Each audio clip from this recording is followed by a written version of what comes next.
This isn't about one man, one company, one invention. This is about all of us.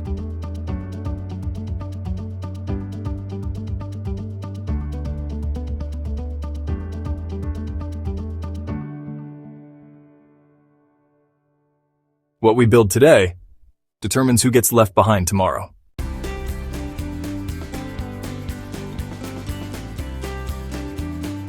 We need makers, protectors, visionaries, people who still believe in sovereignty, not just software.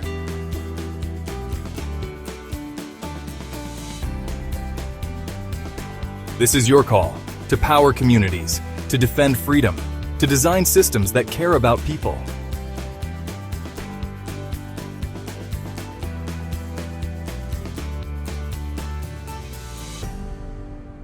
You're not just watching the future unfold, you're being invited to build it.